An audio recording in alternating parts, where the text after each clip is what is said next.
شمشاد نړیوال ټلویزیون مینوالو هغه څوک را سره ولاړ دی، هغه مشر را سره ولاړ دی چې په چا موږ فخر کولی شو، په چا موږ ویاړ کولی شو. صرف په دې موقع نه بلکې چې د پښتو پښتونولۍ کم میدان په متحده عرب اماراتو کې جوړ شوی دی نو د ټولو نه وړاندې پکې ولاړ دي. شتمن خلک په پښتنو کې په متحده عرب اماراتو کې ډیر دي، خو داسې شتمن خلک په پښتنو کې ډیر کم دي چې دلته د پښتنو شاعرانو، ادیبانو یا د علم او هنر سره چې کوم خلک تړون او تعلق لري د هغوی مرسته او هغوی سره د هغوی ډاډګیرنه وکړي. نو داسې یو مشر سره ولاړ دی چې هغه نه صرف د دې ټورنمنټ په راجوړولو کې بلکې دلته کې چې د پښتو پښتونولۍ کم میدان را جوړ شوی دی د ټولو دنیا نه پکې مخکې ولاړ دی. څوک د پی ټی آی د متحده عرب اماراتو صدر هم دی، زموږ ګران مشر حاجي میر حسن صاحب. ستړي مه شئ. اعوذ بالله من الشیطان الرجیم، بسم الله الرحمن الرحیم. ډیره مننه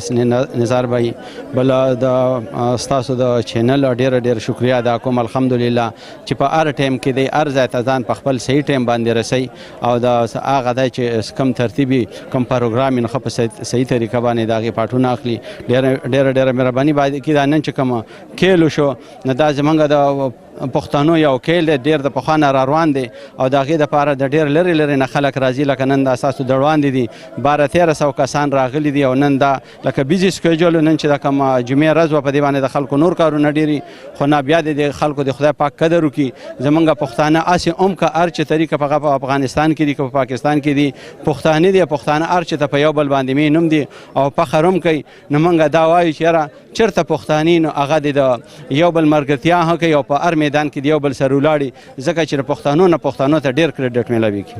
حاجي صاحب داسې لکه چې وګورو چې د پښتنو کومې تاریخي لوبې وي چې زموږ د خاورې وي، زموږ په وینه کې وي، زموږ په خمبیر کې هغه ګلې شوي وي چې زموږ په حجرو کې زموږ په کلو میدانونو کې به کېدې، هغه چې کوم دی نو هغه ورو ورو ختمې شوې. خو د خودخیل خلک، توتالی ډاګی خلک د ډېر ستاینې او د ډاډګیرنې وړ دي چې هغه خپلې تاریخي لوبې چې کوم دی نو هغه لکه ژوندی ساتلي دي. ته دې ته په کوم نظر ګوري؟ نو الحمدلله دا زمونږ د غاړې د سیاست زمونږ د غاړې داسې دی چې موږ سره د خلکو سیاست څه نشو کولی. د دې وجې موږ هغه خپل زړې لوبې او یادونه هغه تازه ساتو، ځکه چې هر چې ته قسم خلک پښتنو پسې لګېدلی دی. خو الحمدلله ځکه چې دا پښتون خو دا هر چا ته پته چې دا داسې یو قوم دی چې د په دنیا باندې حکومت کړی هم دی او ټیم هم را روان داسې دی چې هم دا پښتانه به چې یو ځلې به بیا هم په دې دنیا باندې د دې حکومت راځي، ځکه چې پښتون کې جذبه هم شته، زور پکې هم شته، طاقت پکې هم شته، شعور پکې هم شته، منډه ته رړه هم ولی شي، هر قسمه څه چې وله پکار دي نو هغه په پښتنو کې شته. ځکه د دې وجې ورپسې خلک لګېدلی دي. خو انشاءالله دا خلک به ناکامه شي او دکه ناکام به ورو ختمیږي او دکه پښتانه به بیا هغه پښتانه کېږي په دنیا باندې به خپل راج کوي او هغه خپل زوړ یادونه به هم د کیلونو په شکل کې بیا تازه کېږي. حاجي صاحب مخکې چې به دا لوبه کېده ټورنمنټ به کېده، ته پکې ومې زه به پکې وم، په دې کې به باجه وه، دوکړی به وي، توری به وي، نو هغې سره به په دې کې لاړیانو کې او دا چې کوم تماشګیر به نو په دې کې به یو جوش جذبه دا پرې پکې دغه شي لږ کمې محسوس. نزار بھائی د دې خو اصل وجه دا ده چې یو موږ په پردي ملک یو، د دې ملک په موږ باندې ډېر لوی احسان دی. دی موږ له ویزې راکړي دي، کارونه یې راکړي دي، خپل ملک موږ دی ته راشړلي یو. خو دا د دی ډېر موږ سره لکه یو احسان دی په موږ باندې چې په دې ملک هم هغوی موږ ته وایي چې سم چلیږئ، تعلیم کوئ، کاروبار کوئ، کومې خوشحالۍ هغه کوئ، خو چې کم د مسکنسټیټیوشنز خلاف ورزي ده هغه مه کوئ. نو لکه زه په دې باندې ستاسو نه هم بخښنه غواړم چې دغه ټنګ ټاکور دا زموږ په ملک کې مشترکه خوشحالۍ یې موږ یې کوو. نو په هغې کې څوک ټنګ ټاکور کوي، څوک توری ډول کې غږوي، څوک هسې د قسمه خو دې ملک کې موږ خپل ځان راته لږ ملامت ښکاري چې یاره هسې نه څه وایي، نه خو هسې نه چې ووایي نو زموږ نور پښتنو ته نقصان ونه رسي. د هغه د نقصان د وجې موږ چې څه کوو نو لکه پټ غوندې کوو، نور هغه خپل یادونه تازه کوو خو د شپې ټایم کې کوو.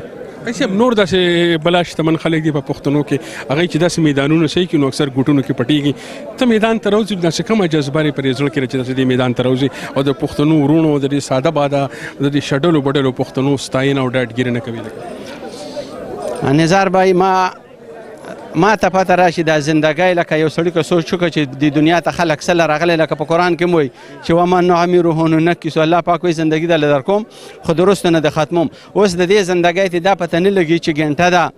نیمه ده 2 ګنټې دي کال دی 10 کال دي خو لکه دا هر چا ته پته ده چې د چا زندګي هم د نوح علیه السلام هغه زندګي نه ده چې 1200 سال دی ژوندی. نو زما خپل کوشش دا دی چې لومبې زما نه چې څوره څه کېږي نو زه د مسلمانانو دپاره هغې پیسې بیا موږ پښتانین د پښتنو دپاره او هغې پیسې د خپلو پاکستانو دپاره چې څو پورې مې ژوندون دی نو انشاءالله خپل ځان به هم د دقه دریو خلکو نه قربانېږي.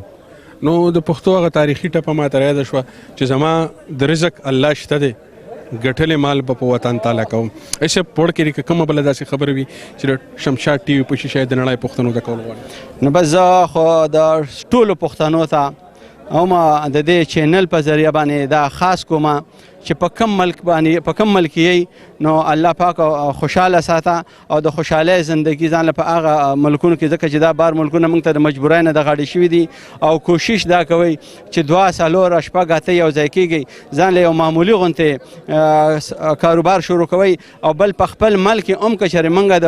دغه د کاروبار دا ریس شروع کړو ټایم خو ډېر نه لمه ځکه چې اوس یو کس موږ په کلي کې ناست وو 15 کسان راغلو وایي جي صاحب چې ته دغه د آواز کوي چې یاره کاروبار نو موږ ته هم دا کاروبار وښه چې ما ته مې دا کاروبار دی لکه اوس نن دا غنم دی دا تقریبا ایله ځمکه لا نه ده پټه کړې خو روړه وه 3 میاشتې مخکې ما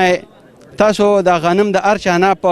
دغه اجارو باندې والي ځکه چې کنال ځمکه تاسو له په من غنم باندې هر څوک درکوي تاوان به زمای ګټه به ستاسو وي چې څو راغستی شي هغوی ویې ښه وی دا وادره مې او وادره هغه خلکو سره پاسه 5,500 کناله ځمکې د خلکو نه په اجاره باندې واغستې خدای ته یې پرېښودې ځکه چې کاروبار چرې تا پرېوتېدو ته نه ورکوي نن هغه خلکو تپوس وکړئ ځکه چې صرف هغوی دا وایي که چېرې خدای پاک باران ودرو الحمدلله زمونږ د بوسو هغه پیسې به دوره کېږي چې د خلکو هغه اجارې به ورکړي او غنم موږ ته په کور باندې پاتې کېږي نو زمونږ په ملک کې هر یو شی شته خو صرف سوچ غواړي او دا خلک د کاروبار ریس ته رایستل غواړي چې کله د کاروبار ریس ته خلک راووتو بیا زمونږ بار ملکونو کې نوکرو ته ضرورت نه راځي. دا دی